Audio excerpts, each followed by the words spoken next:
This is Pulp Fiction. You're a smart mother. That's right. Oscar nom 7, body count 9, and burgers 3. This is a tasty burger. We've made all the food from the movie, so you can watch and eat along with Marcellus. What does Marcellus Wallace look like? From burgers to more burgers, all washed down with a $5 shake. Drinks, music. Bringing Pulp Fiction to your kitchen. I'm ready, let's do it right now, right here. Welcome to a film club like no other.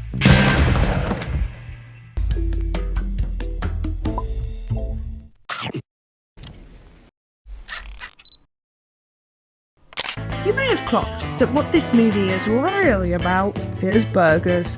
And today we're making them all. 3 iterations for 3 different characters, but they all start with beef patties and delicious fluffy buns. To start off, we need 7 grams of fast action dried yeast and a tablespoon of sugar. Pour over 150 millilitres of warmed milk mixed with 80 millilitres of lukewarm water. Give that a mix and then put it aside to allow the yeast to bloom and get nice and frothy. No problem, I got it under control. Grab yourself a large bowl or the bowl of a stand mixer with 400 grams of the strong white bread flour. The metric system? And sprinkle in half a teaspoon of kosher salt. Make a well in the centre, crack in an egg, and go in with 50 grams of melted butter. Pour in the yeasty mixture and bring it all together.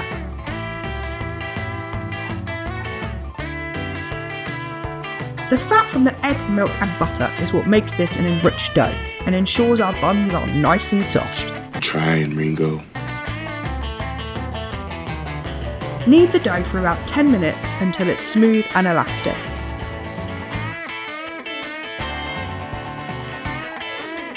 Once you're happy with your dough, place it into a greased bowl, cover and leave somewhere warm and cosy until doubled in size.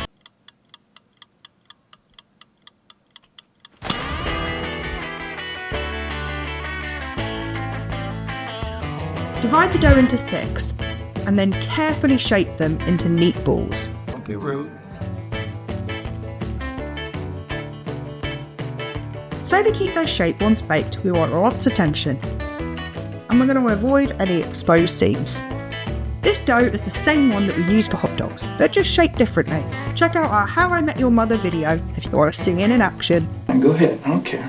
Cover loosely with a clean tea towel or with cling film and give these guys another half an hour until they're almost doubled in size.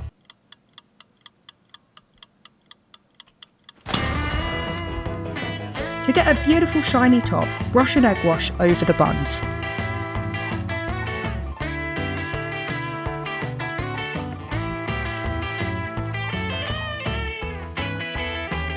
I'm going to do half the buns with sesame seeds and half without. At Marcellus's request. The egg wash also gives the seeds something to stick to. These need about 15 minutes in a 180C fan oven until they're golden brown on top and sound hollow when you tap the bottoms. Looking good, Butch. Beautiful on the outside. Now let's make them beautiful on the inside. You ready? Crack an egg into a large mixing bowl and drop in a tablespoon of Worcestershire sauce, 1 teaspoon of cracked black pepper, a teaspoon of kosher salt, a teaspoon of onion powder and a teaspoon of garlic powder. Whisk that all together and then drop in 800 grams of beef mince and 2 tablespoons of fine breadcrumbs. Then get your hands in there and mix everything together.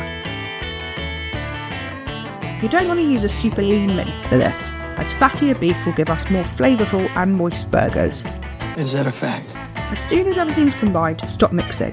The less you work the mixture, the juicier and more tender your patties will be. Evenly divide the meat mixture into 6 and gently shape into big balls. Funny. As we're making 3 different burgers today, I want a combo of smashed patties and a classic chunky ones. That's good, man. So 4 of these balls I'm going to shape into large patties. Lightly press down the balls and gently shape the meat. But the other 2 I'm going to split in half again and shape into more fast food style thin ones, being careful not to handle it too much. Please would be nice. You know what they call a quarter pounder with cheese in Paris? And what do they call it? They call it Royale with cheese. Royale with cheese. That's right. What do they call a Big Mac? Big Mac's a Big Mac, but they call it Le Big Mac. Le Big Mac. For Vincent Vega's burger of choice, think classic quarter pounder, which obviously calls for a sesame bun.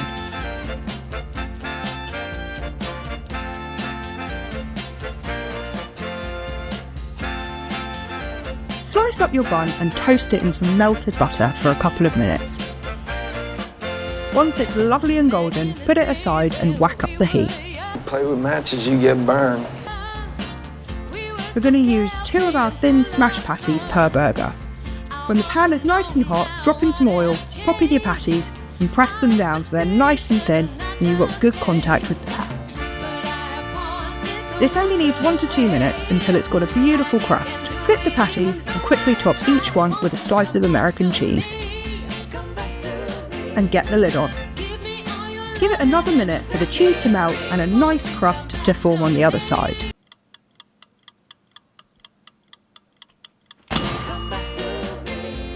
Top the patties with classic quarter pounder flavours.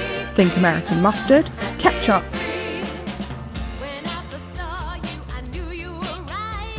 a little finely diced onion, and a couple of sliced pickles. And there you have it, the Royale with cheese. That's right. The metric system. Big Kahuna burger. Big Kahuna burger. That's that Hawaiian burger joint. I hear they got some tasty burgers. I ain't never had one myself. How are they? They're good. You mind if I try one of yours? This is yours here, right?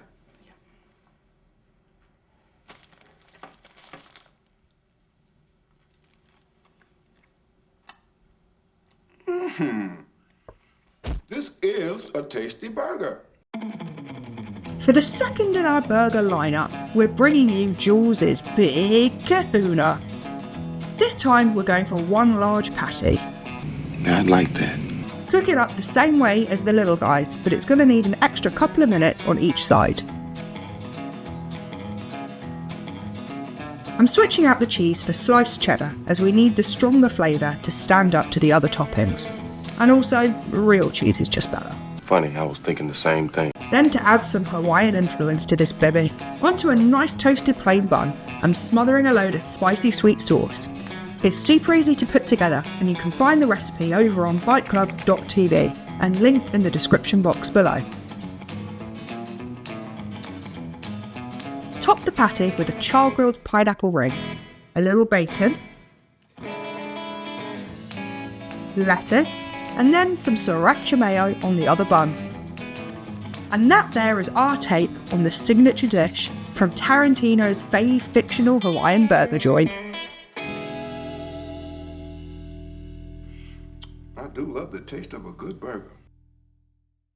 I'll have the DURWOOD KIRBY burger, bloody, and a $5 shake. How do you want that shake? Martin and Lewis or Amos and Andy?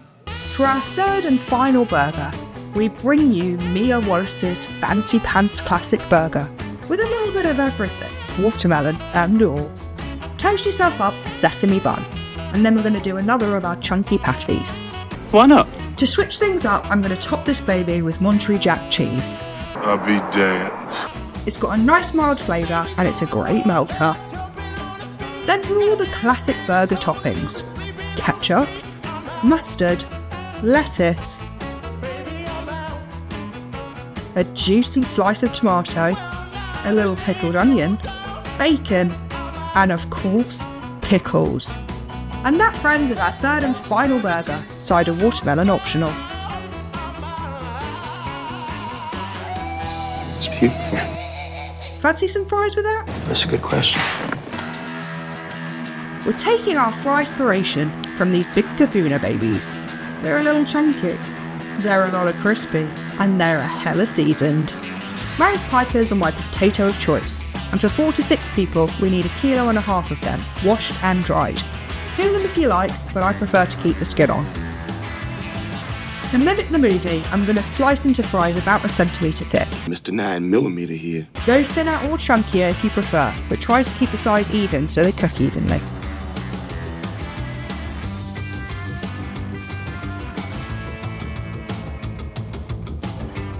To get super crispy fries, we need to get rid of the excess starch. So once they're sliced up, drop the potato in a large bowl of cold water. These guys need to soak for at least 30 minutes while we get on with the seasoning mix. For our funky fries, we need 1 tablespoon each of smoked paprika, garlic powder, onion powder, dried oregano, and then a teaspoon of dried thyme, a teaspoon of ground pepper, half a teaspoon of cayenne pepper, and 2 teaspoons of kosher salt. Mix those together and set aside. Drain the potatoes and then we need to dry them off. Hot oil hates water, so you've got to make sure that these are thoroughly dry, or you're going to end up having a very painful facial. And I will strike down upon thee with great vengeance. In a large heavy-bottomed pot, heat up a couple of litres of a high smoke point neutral oil, like vegetable or peanut oil. Heat the oil until it reaches 150 degrees centigrade, and then gently lower in the potato. Make sure that you don't overcrowd the pot. Unless you have an even bigger pot than this one, you're going to need to fry in batches. Alright, fine. To make sure these babies are both fluffy on the inside and crisp on the outside, we're going to twice fry them. Spoken like a true prodigy. This first fry at a slightly lower temp will make sure that they're cooked all the way through. They need to fry for 5 to 6 minutes until they're soft but pale. Get all your chippies to this stage, and then for the second fry, increase the temperature of the oil up to 190 degrees centigrade. Working in batches again, drop the chips back in for 2 to 3 minutes until golden and crispy. Fine job, gentlemen.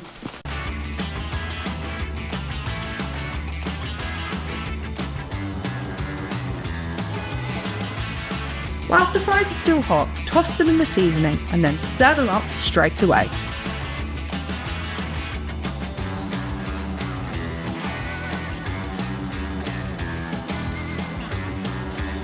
And there you have it, all the burgers from Pulp Fiction with a side of fancy fries.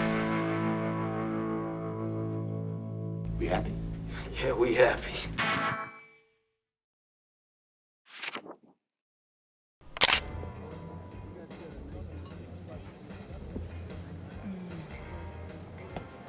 Yummy.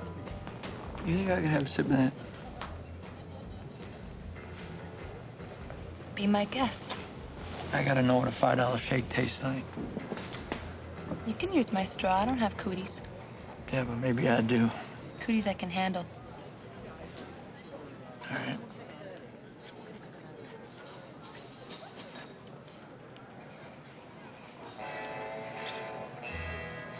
God damn, it's a pretty good milkshake. Told you. I don't know if it was worth $5, but it was pretty good. The general consensus on the old interwebs is that Martin and Lewis just means a good old-fashioned vanilla shake, with a whole $5 worth of ice cream, obviously. Into a blender, add 300 millilitres of good quality vanilla ice cream. Pour in 100 ml of whole milk and a teaspoon of vanilla extract. Waz it up until it's luscious and smooth. Sounds like a shit job.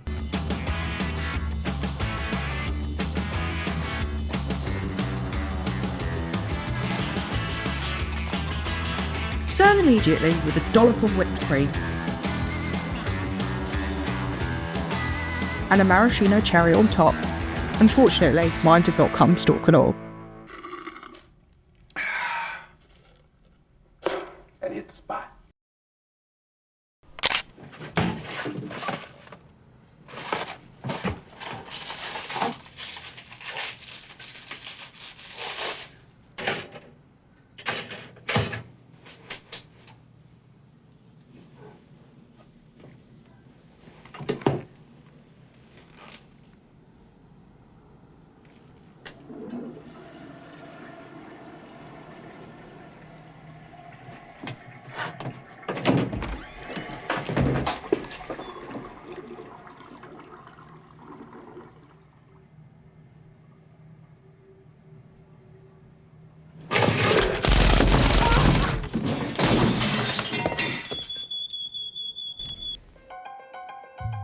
got here 2 lots of our classic pie dough.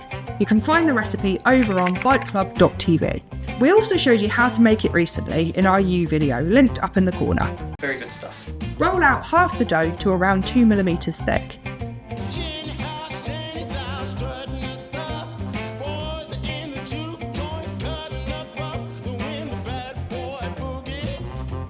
Then we want to cut it into rectangles about 12 by 8 centimetres. Using a piece of paper cut to size as a stencil is a super helpful way to keep them neat and tidy. I'm trying real hard. These guys are going to form the tops of our pastries. Place them onto a lined baking tray and then repeat with the second half of the dough to form the bottoms.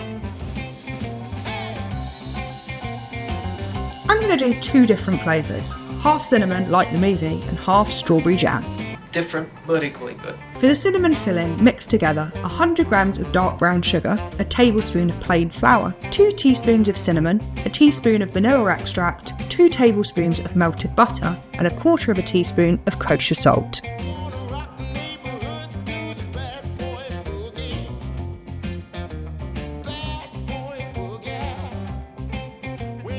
Simple and delicious. Pop about 1.5 tablespoons of the filling into the centre of the pastry and gently spread it out, leaving a 1 centimetre border around the outside. Try to keep the edges clean of any filling to reduce the risk of it bursting out when baking. Brush a little egg wash around the filling. Make sure you hold on to any leftover egg wash for later. Please would be nice. Pop on the lids and firmly push down to seal.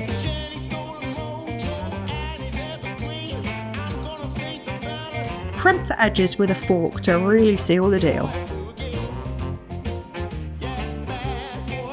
These need half an hour in the fridge to firm up. This will stop them from spreading when baked, so that they keep hold of their shape.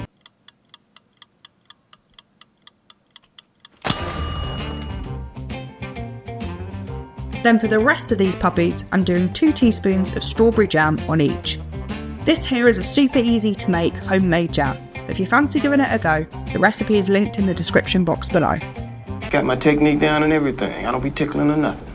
For a nice golden finish, brush the tops with the remaining egg wash.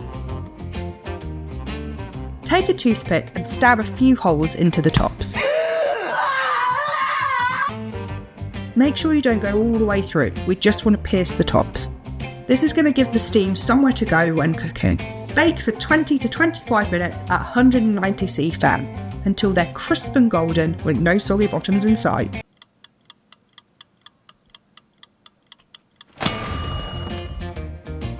Transfer the hot pastries onto a wire rack and allow to cool completely before icing.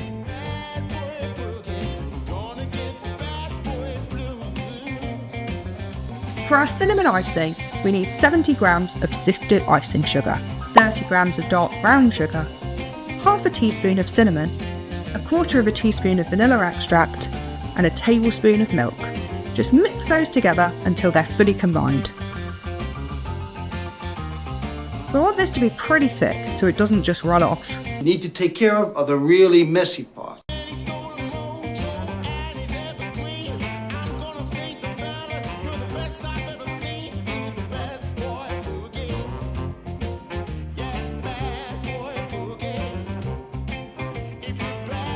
A little sprinkle of finely chopped pecans is the perfect finishing touch.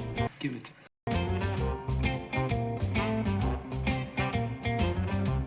And then for the strawberry version, I'm doing a basic icing of 100 grams of icing sugar, a tablespoon of milk, and a drop of vanilla extract.